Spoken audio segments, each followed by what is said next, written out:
Magandang araw mga bata! Magandang araw din po! Kamusta kayo ngayong araw? Okay lang po! Ay mukhang mga hindi nakagahan ngayong araw. Magandang umaga mga bata! Magandang umaga rin po! Ayun, mukhang mga nag-almusal naman pala kayo ngayong araw. Mukhang may energy at lakas kayo ngayong araw. Bago yun, tayo muna ay magsitayo at para sa ating pambungad na panalangin. Para naman magsitayo. Sa harapan ng Anak, Anak, Espiritu Santo. Lord, maraming salamat po sa araw na ito dahil nagkasama-sama po ulit ang aking mga mag-aaral upang talakayin ang mga dapat namin mapag-aralan sa araw na ito. Nawa po hinihiling ko po na naway may matutunan sila ngayong araw hanggang sa kanilang pag-alis ng nasulat. Nawarin po sana kanilang matutunan ay madala nila sa kanilang pang-araw-araw na pangailangan sa buhay. Ang lahat ng ito kami hinihiling sa matamis na Panginoon ni Jesus. Ngayon, meron bang lumiban sa ating klase? Tingnan natin ang ating mga katabi kung ang ating mga katabi ay may mga absent o lumiban sa ating klase. Meron ba? Wala po! Mabuti kung ganon. Ngayon, dumako tayo sa ating sayaw. Gusto niyo bang sumayaw ngayong araw? Opo! Alam niyo ba ang sayaw na 8-8? Opo! Tara nagsimula ng sayaw na 8-8 para naman ang ating katawan ay sumigla-sigla at maging aktibo, makipag-participate ngayong araw na ito.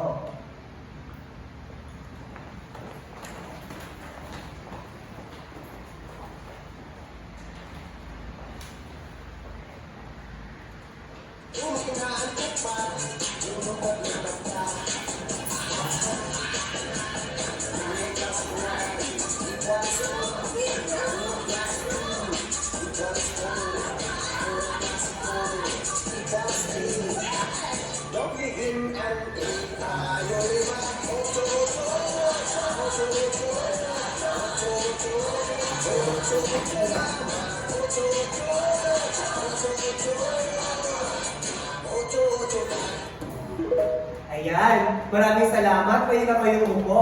Ngayon, meron na kayong may sigla-sigla na ang ating mga katawan para sa ating tatalakayin ngayong araw na ito.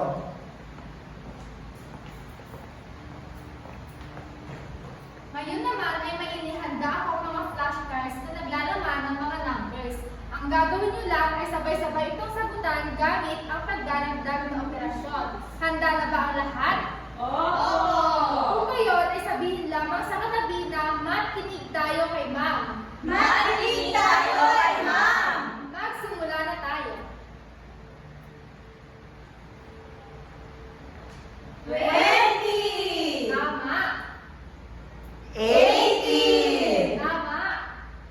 17! Tama. 17! Tama. 22! Tama. 25! Tama.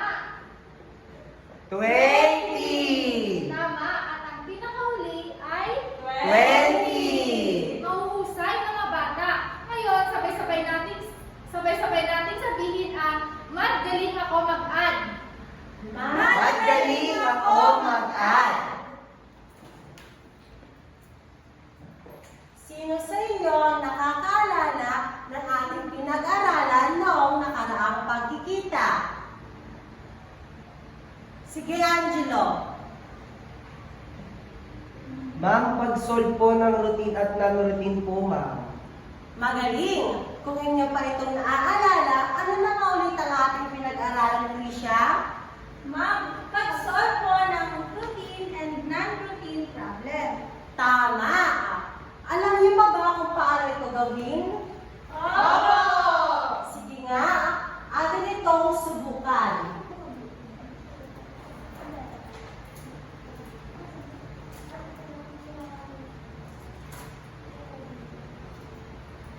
Basahin niyo ng lahat ang nasa pisara. Si Ana ay mayroong 150 pesos. Nagbigay si Maria ng 75 pesos kay Ana. Magkano na lahat ang pera ni Ana ngayon? Sino may gustong sumagot? Sige, Aira.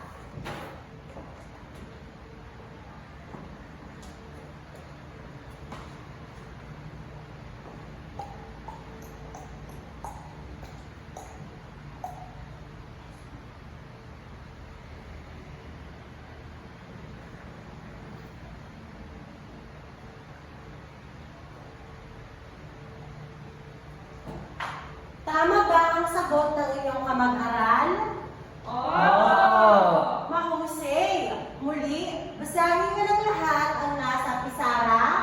Si Ana ay mayroong 150 pesos. Nagbigay si Maria ng 75 pesos kay Ana. Magkano na lahat ang pera ni Ana ngayon? 225 pesos. Magagaling.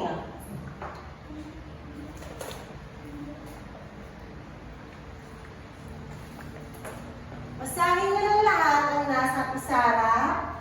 May natitira 180 pesos si Paula sa kanyang ipon na ibinili niya ng laruan. Nang pauwi na siya, may nakita siyang bariyang 35 pesos sa kalsada. Magkano na ang pera niya?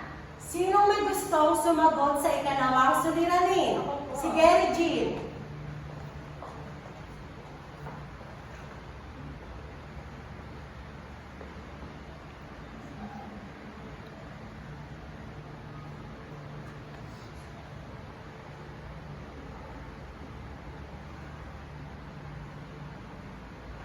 Tama ba ang sagot ng inyong kamag-aral? Mahusay kayong lahat dahil naaalala niyo pa ang ating pinag-aralan. Bigyan niyo ang inyong sarili ng isang mahusay ka self. 1, 2, 3, 1, 2, 3, mahusay ka self.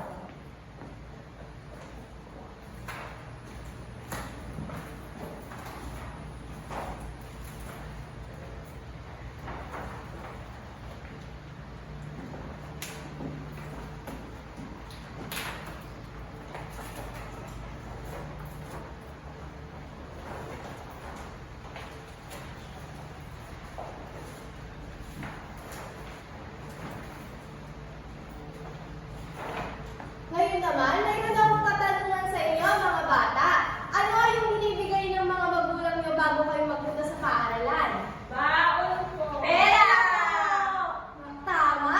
Ito ba yung hindi nyo talaga nakakalimutan bago umalis? Tama o mali?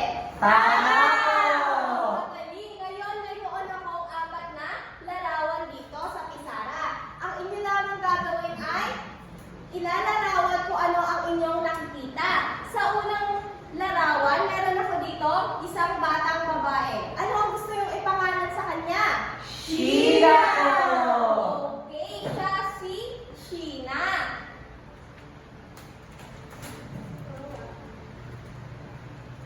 Sa pangalawa naman, maaari mo bang ilarawan kung anong nakikita mo dito, Angelo? Nagbigay po yung nanay po niya ng pera. Magkano ang ibinigay niya? 50 pesos po. Tama, binigyan si Sheena ng 50 pesos. Ngayon naman, sa pangatlo, ano ang nakikita niyo sa larawang ito? Yes, Regine. Binigyan ko siya ng tatay niya ng 20 pesos. Magaling, tama. At sa panghuli,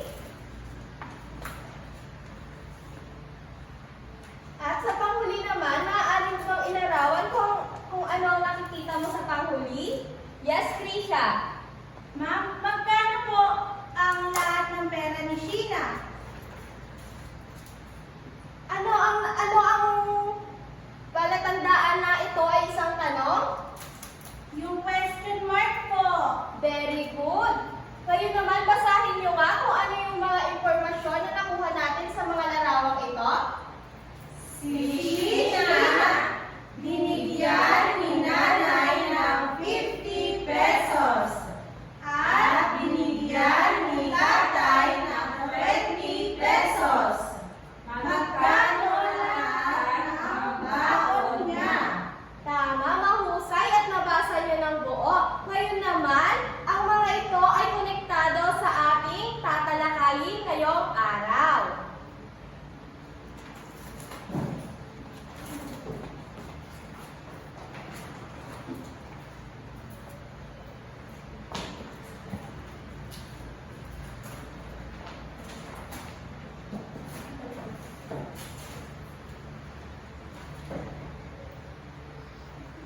Ngayon naman, kayo ay mamimili ng inyong dagdag na gamit sa ating tindahan. Sino ang nais na maging bantay ng ating tindahan? Sige, ang ating sekretarya na lang sa ating klase ang magbabantay sa ating tindahan, Ira. Ngunit bago ang lahat ng yan, hahatiin ko muna kayo sa dalawang grupo. Ito ang Group 1 at ito ang Group 2. Bawat grupo ay bibigyan ko ng 100 na budget. At bibigyan ko rin kayo ng tig-isang Manila paper kung saan nyo inilista ang inyong mga bibilhin. Bawat grupo ay magtatala ng isang miyembro na maglilista ng bawat produktong inyong bibilihin sa ating tindahan. At sa tabi nito ay ang kanilang presyo. Halimbawa,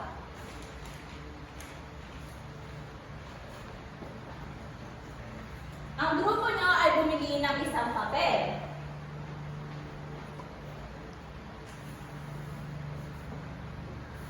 Sa tabi nito ay ililista natin kung magkano ba ang papel na makikita natin sa price list. Ganito ang pagkakaayos ng pagkakasulat sa inyong mga Manila paper. Maayos ba mga bata? Opo! Kung gayon, ay maaari na kayong magsimulang pumili sa ating tindahan. Magpapatugtog ako ng kanta at kapag natapos na ang kanta, kayo na ay babalik sa inyong mga upuan. Malinaw ba mga bata? Opo!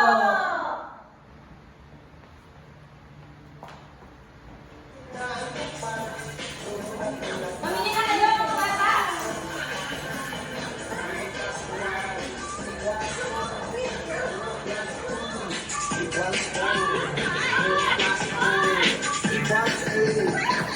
Doblihin ang tayo lima, ocho, ocho, ocho, ocho, ocho, ocho, ocho, ocho, naman, ocho, ocho, ocho, ocho, ocho, ocho, ma, ocho, ocho, ocho, ocho, ocho, ocho, ocho, naman, ocho, ocho, ocho, ocho, pa.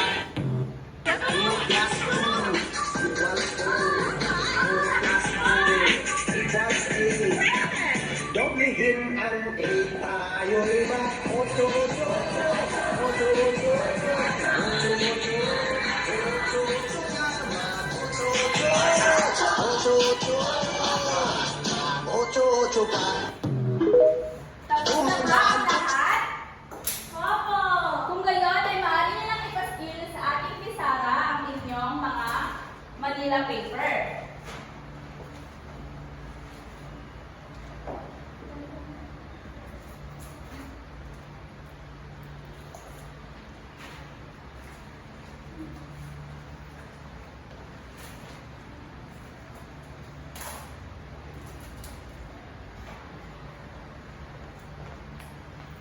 Dahil ngayon ang tatalakayin natin ay basahin nga pagbuo ng word problem sa pagdaragdag na operasyon. Tama! Ang tatalakayin natin ngayon ay pagbuo ng word problem sa pagdaragdag na operasyon ayon sa inyong mga ibinigay na datos o mga pinamili ninyo kanina sa ating tindahan. At gagamit din tayo ng angkop na pagtatanong tulad ng magkano at ilan lahat ng aking babayaran. Sige nga, batay sa datos na inilahad nyo o mga pinamili nyo kanina sa ating tindahan, sa tingin nyo ba ay nagkasya ang inyong budget o nagkaroon pa kayo ng utang sa ating tindahan? Kasya lang po. Sige, atin iyang makikita sa pamamagitan ng pagbuo ng word problem. At sa dulo ng ating talakayan, ay atin itong sasagutan at inyong babayaran ang inyong mga pinamili sa ating sekretarya. Malinaw ba mga bata? Malinaw po! Okay.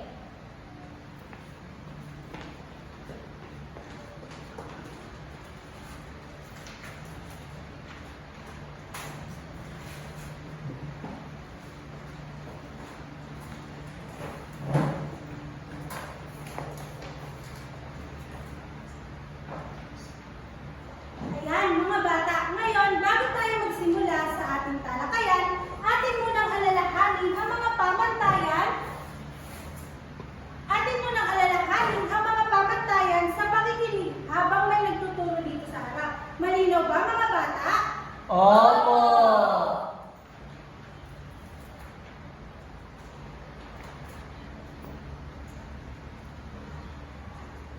Mga bata, kapag sinabi kong F, Manatiling tahimik. kapag sinabi kong A, At makinig sa guro.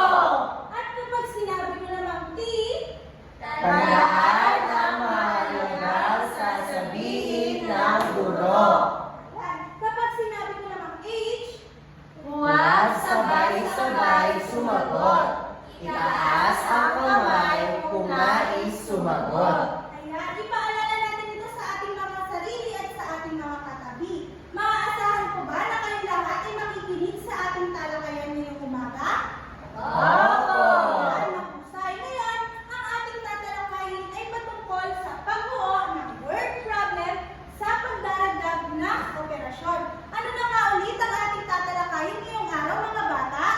Pagbuo ng word problem sa pagdaragdag na operasyon. Ayan, tama. Ngayon, ang word problem ay naglalaman ng bigay na datos o tinatawag natin sa English na given. At naglalaman din ito ng isang tanong na ating kailangang hanapin at kalkulahin.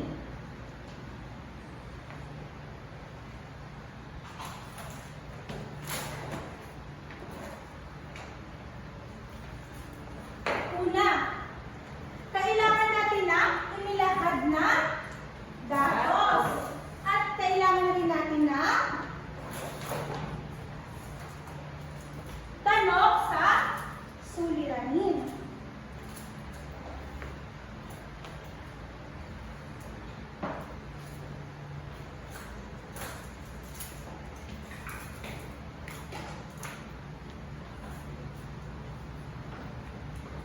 Ngayon mga bata, ano na nga ulit ang dalawang kailangan natin upang makabuo tayo ng isang word problem? Ilahad ng datos. At tanong ng Suliranin. Ayan. Kapag sinabi natin inilahad na datos, ito ay ang mga impormasyon na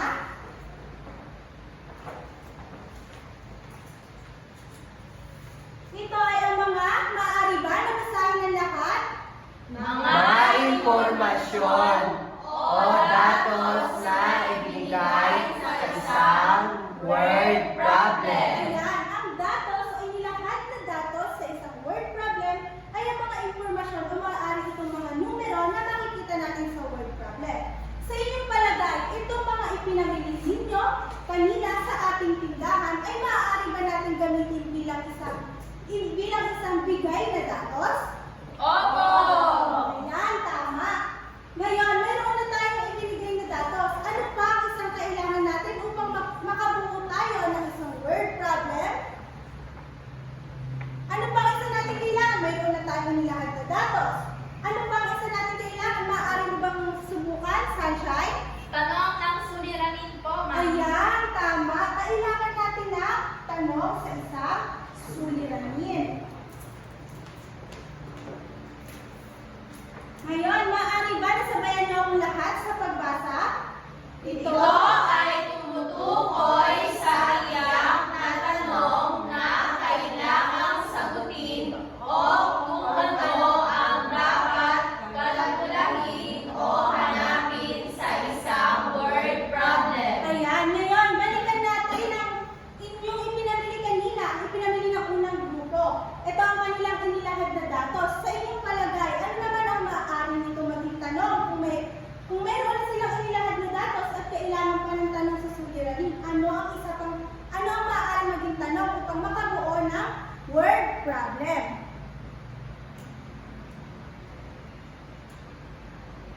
Ay, subalit bago yon, kailangan ko muna para kayong paalalahanan na sa pagbuo ng word problem, kailangan na tayo ay gagamit na bago ang lahat, class, maaari ba natulungan niyo akong i-asog natin ang ating tindahan upang magkaroon tayo ng iba pang espasyo sa harapan?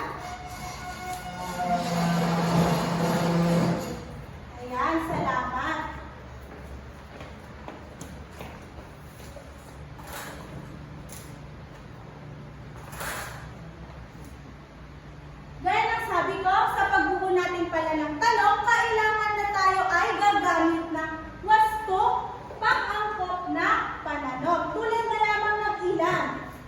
lahat. Magkano? Magkano lahat? Maaari mo bang ulitin ang mga wastong pang-angkop na pananong na aking nabanggit, Arabella? Pang-angkop na pananong, ilan, ilan lahat, magkano, at magkano lahat. Ayan. Maaari mo ba itong ulitin, Armina? Pang-angkop na pananong. Ilan, ilan lahat, magkano, magkano lahat. Ayan, salamat. Ngayon, subukan natin bumuo ng isang word problem gamit ang ibinigay na datos ng unang grupo. Ang unang grupo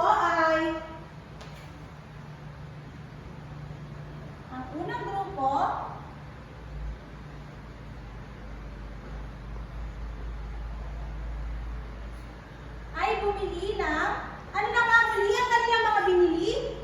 Papel, glue. Ayan, bumili ng isang papel na nagkakahalaga. Magkano ang isang papel? 20.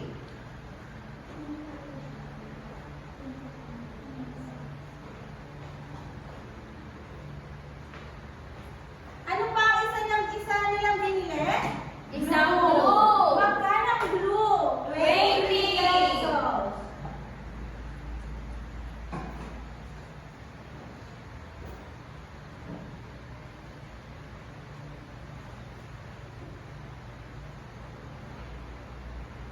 Ito na ang kanilang ibinigay na datos. Ngayon, kulang pa tayo na tanong sa suliraning. Maaari nyo bang subukang bumuo ng isang tanong na may paggamit ng wastong pang-angkop na pananong? Maaari mo subukan, Sunshine? Magkano lahat ng ipinamili ng unang grupo po, ma'am? Ayan, tama. Magkano lahat?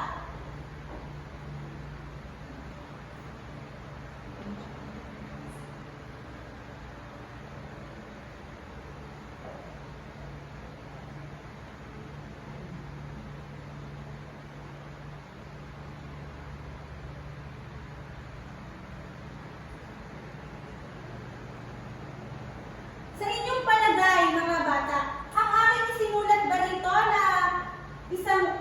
aming sinulat dito ay matatawag na ba nating word problem? Ayan, mahuhusay kayo mga bata. Maaari ba na basahin natin lahat ito? Ang unang grupo ay bumili ng isang papel sa halagang 20 pesos, isang glue sa halagang 20 pesos.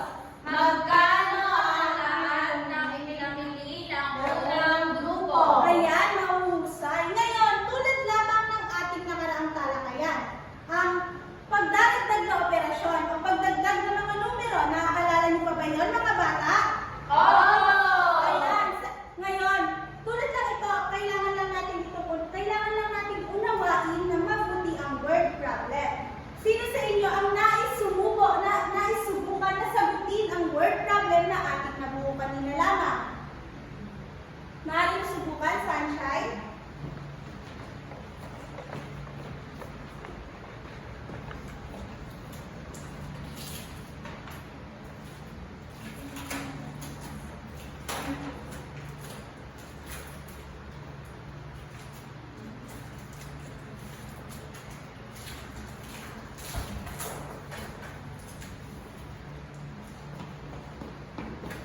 Tama ba ang sagot ng inyong kamag-aral? Ayan, tama kayo. Tama ang kanyang sagot na 40 pesos. Subalit mga bata, kapag tayo ay sasagot ng isang word problem, kailangan ang ating sagot ay nasaan nyo pangungusap. Tulad na lamang ng ang sagot ng unang grupo, ang lahat ng babayaran ng unang grupo ay 40 pesos. Naiintindihan ba mga bata? Kaya ngayon, muli naman natin balikan ang ipinamili ng ikalawang grupo. Sila ay bumili na maaari kong basahin ng lahat. Isang crayon, 25 pesos. Isang glue, 10 pesos. Ayan. Meron silang inilahad na datos. Kulang pa sila na? Anong kulang pa upang makabuo sila ng word problem? Tanong ng suliraning. Ayan, nauhusay kayo mga bata. Ngayon,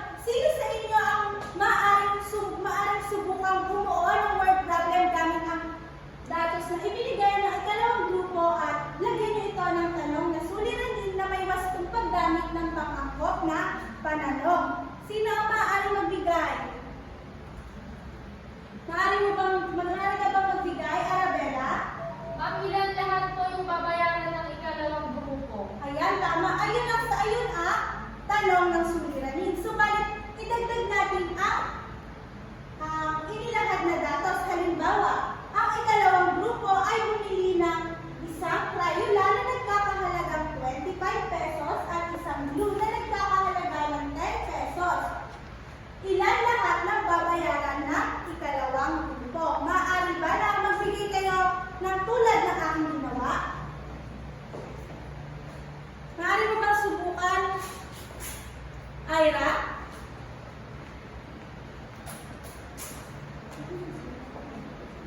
Harap ka sa iyo mga kamag-aral.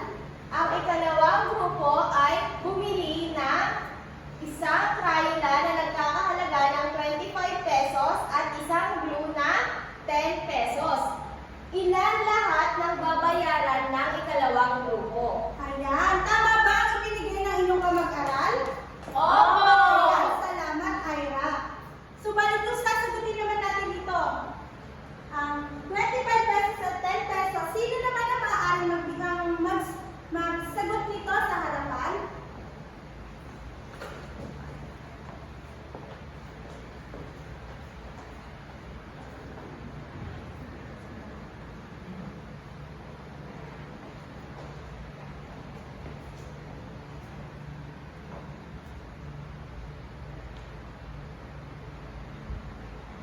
Maaari mo bang ibanggit sa ating klase ang buong sagot na nakaayon sa ayos na pangungusap?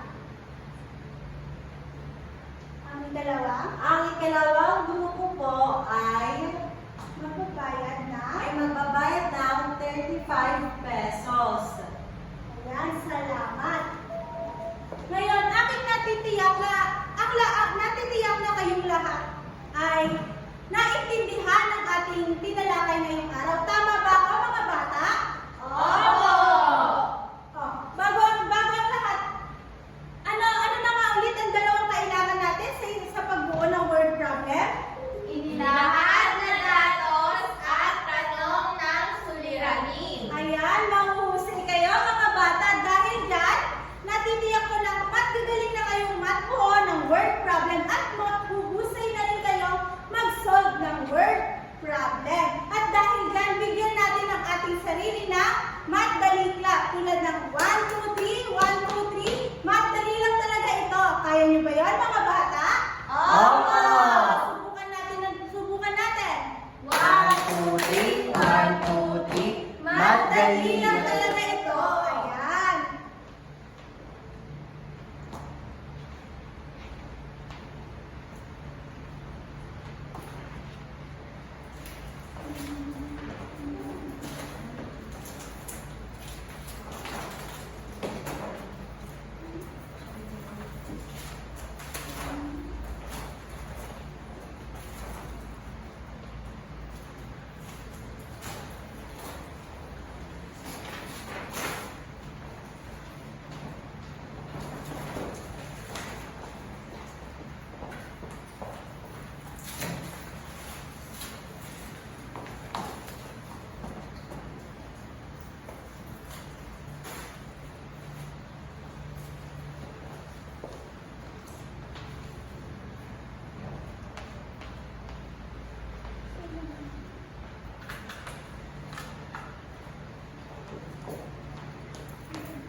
Ngayon, dumako na tayo sa ating aktibidad.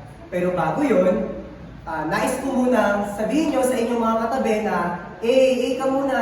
Sabihin mo sa katabi nyo, Yan, para magising ang ating mga katabi ngayong araw na ito.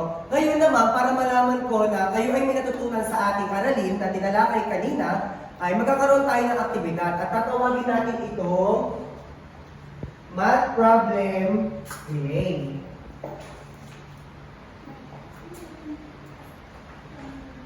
Ulitin nga natin ito ng sabay-sabay, malakas. Math Problem Relay! Tama, Math Problem Relay ang ating aktibidad ngayong araw na ito. Ngayon, ang klase natin ay hahatiin sa apat na grupo. Ang Group 1, Group 2, Group 3, at Group 4. Ngayon, sa apat na grupo na ito, sa apat na sulok na ating silid-aralan, ay meron tayo apat na station. Dito magagaling ang Station 1, At dito naman ang Station 2, sa likod naman ang Station 3, at sa panghuli naman sa pintuan ang Station 4. Sa bawat station ay magkakaroon ng situation or mga problem na dapat nating mabuo na bilang mga grupo. Bawat grupo ay, halimbawa, sa group 1, kailangan ay Station 1 ang kailangan unang mapuntahan hanggang makarating ng Station 4. Ganun din sa mga susunod na grupo. Mag-i-start kayo kung anong group kayo nakalagay, kung anong number kayo. At pagkatapos nun, bawat marinig nyo ang kanta ng 8-8 ay lilipat na kayo sa susunod na station. Naunawaan ba ako, mga bata? Opo! Kung may malabo pa, nais magtanong, itaas nyo lang ang kamay nyo at ating sagutin. Ulitin ko na sa bawat station ay may kalakip na word problem na dapat ninyong masagutan. Pwede nyong sagutan na isa or higit pa na datos. Bahala kayo kung ano ang gusto nyong mabuo sa ating word problem. Naiintindihan ba ako ulit, mga bata? Opo! Isang A nga dyan, kung naiintindihan nyo ako? Ngayon, maaari na kayong magsimula. Pero bago pala yun, nais kong sabihin na ang mga papel na kung sino ang mauna makatapos ay kailangan nakalagay sa likod ng bawat grupo ang likod ng papel ang mga member o pangalan ng ating mga member. Naunawaan ba ito? Opo! Isa pa ang A? A! Ngayon, maaari na tayong magsimula.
Ayan, natapos na ang unang kanta. Pwede na tayo lumipat sa susunod na station.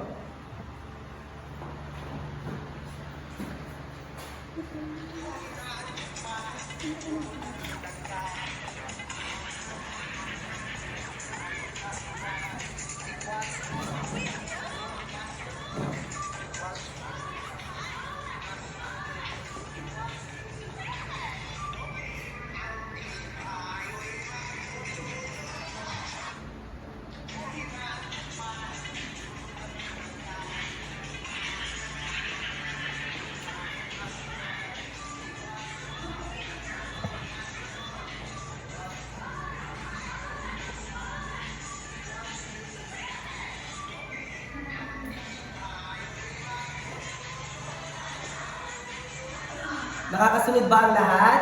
Opo! Yan. Nakikita ko mukhang nag-enjoy kayo kayong ating aktibidad na ating ginagawa.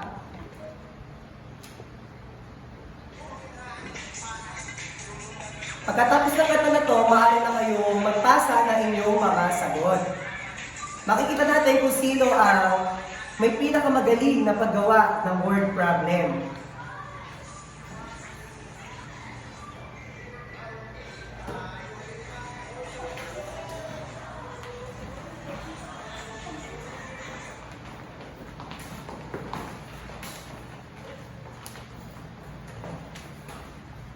Yan. Unang natapos ang Group 4. Bigyan nga natin sila ng 3 bagsak. A muna, A. Ayan.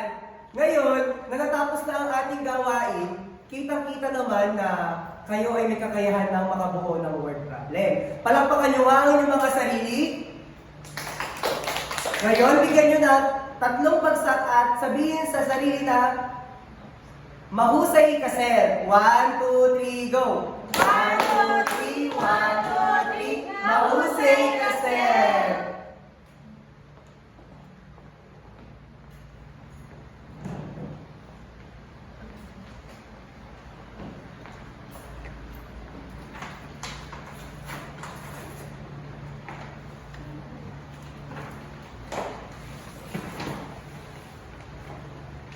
Ayan, mga bata, nasiyahan ba kayo sa inyong ginawa? Mabuti kung ganon. Matapos natin talakayin ang mga hakbang sa pagbuo ng word problem at pagsagot sa mga ito, mayroon lamang akong ilang katanungan upang masiguro kung tunay niyang naintindihan niyo ang ating aralin. Handa na ba kayo? Opo! Ano ang nilalaman ng isang word problem? Sino ang makapagsasabi sa akin ito? Maaari mo bang subukan, Sunshine? Ma'am, ang nilalaman po ng word problem ay mga given at tanong. Mahusay. Ang isang word problem ay ang mga given na siyang impormasyong ibinibigay sa atin at may tanong kung saan nalalaman natin kung ano ang hinahanap o dapat nating tuklasin. Ano naman ang tinatawag nating given sa isang word problem? Yung mga subukan, Ara? Ma'am, ang tanong po ay tumutukoy sa dapat nating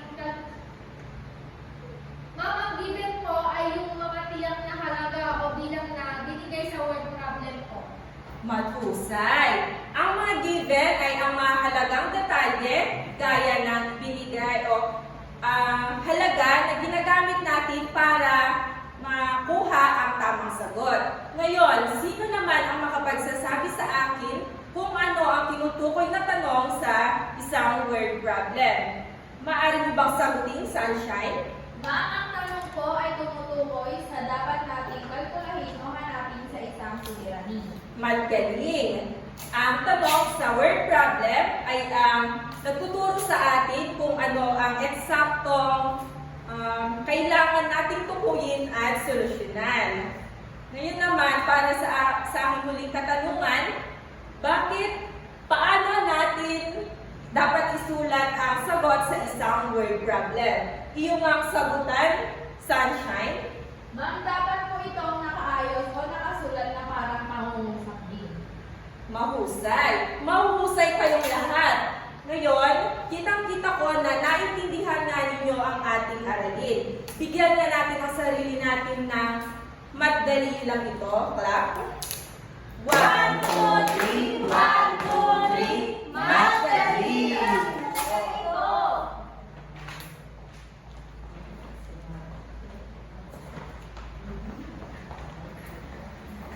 Ngayon naman ay magkakaroon tayo ng aktibidad at ito ay tatawagin natin magbuo ng problema gamit ang pera.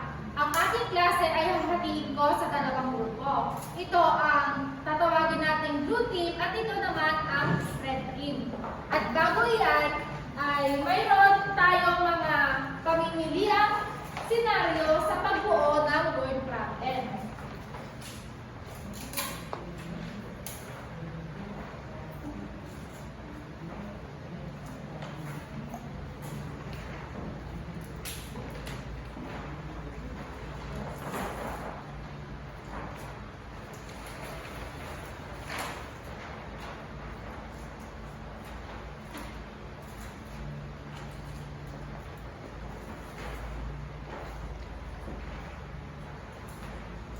At ngayon, makikita niyo na ang mga pamimiliang senaryo sa pagbuo ng word problem.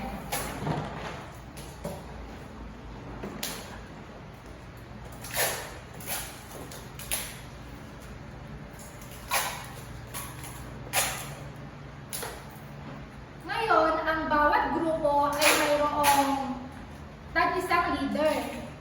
At sila yung sila yung para magpapacilitate ng kanilang mga kagrupo. Ngayon ay sabihin lamang ang "Oh shucks, mat ready na kami" kung kayo ay handa na. Oh, shucks, Mas ready na kami! Maaari na kayo magsimula.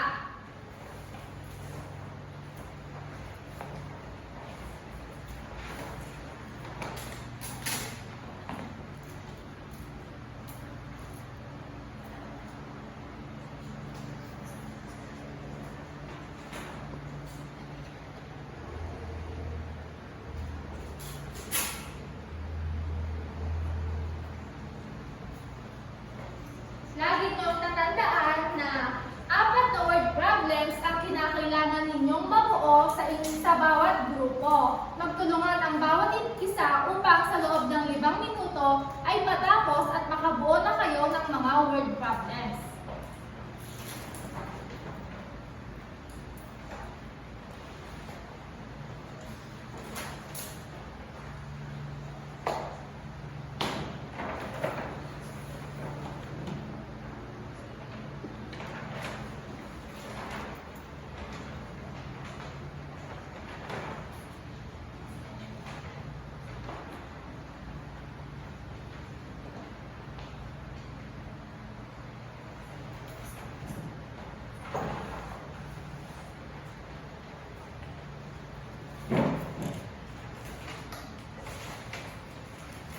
Ngayon, ay natapos na ba kayong bumuo ng word problem? Opo! Ngayong natapos na kayong bumuo ng word problem, nais kong pumunta ang 2 leader ng bawat grupo sa harap dala ang kanilang mga ginawa. At ngayon, ito na yung mga ginawa, no? Ang gagawin nyo lamang ay magpapalitan kayo at bibigyan ko ulit kayo ng 5 minuto upang sagutan ang mga word problem na ginawa ninyo. Okay po! Okay po. Muli ay maaari na ulit kayo magsimula.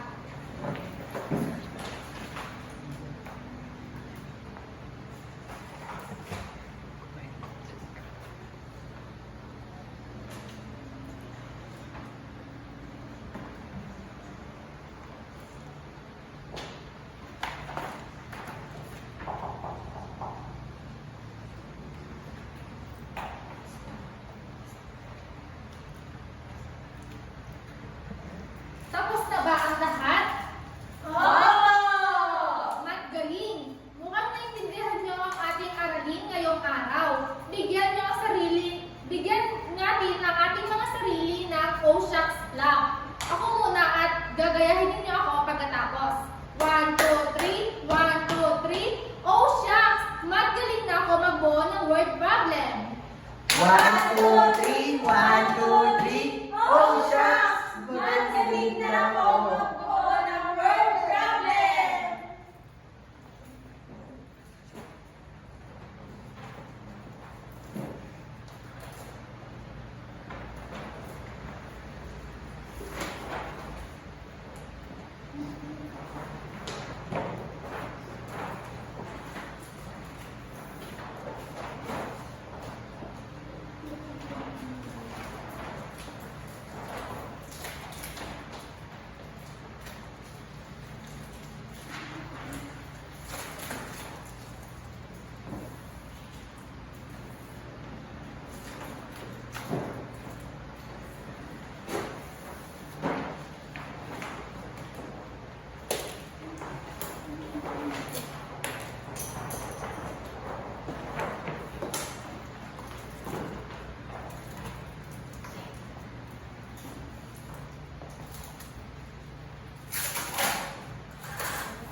Ngayon naman, mayroon akong inihandang gawain para sa inyo, mga bata.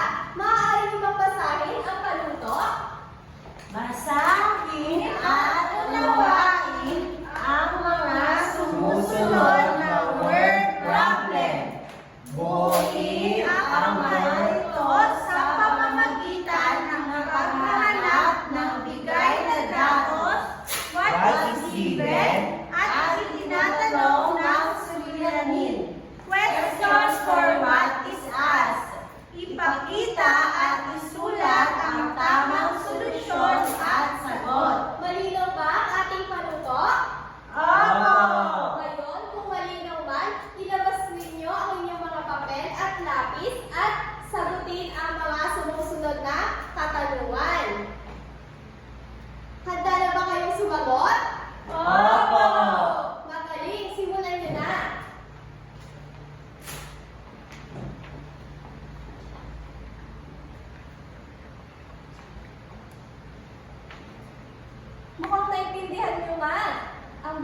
sumagot.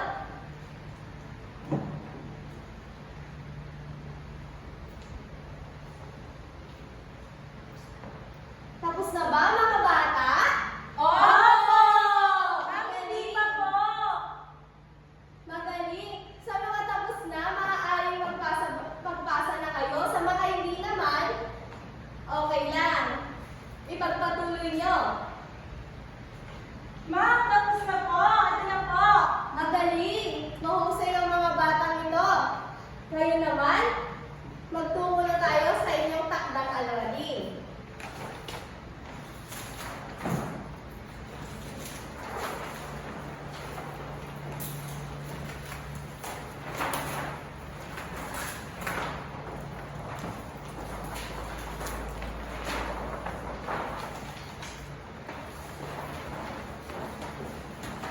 Ngayon naman, ay bibigyan ko kayo ng inyong takdang aralin na inyong sasagutan sa inyong mga tahanan. Maaari kayong magpatulong sa inyong mga magulang at sa inyong mga ate at kuya. Naintindihan ba mga bata? Opo! Basahin na natin ang panuto. Isipin ang mga bagay na binibig mo ngayong araw. Isulat ang mga bagay na ito at ang halaga ng bawat isa.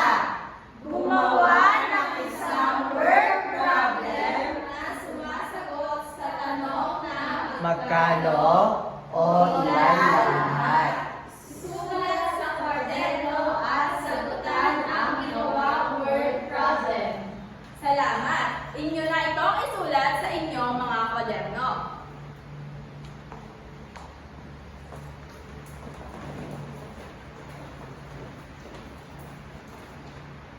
Tapos na ba ang lahat? Mabuti kung ganon. At dito na nagtatapos ang ating talakayan na patungkol sa pagbuo Pagbuo ng word problem.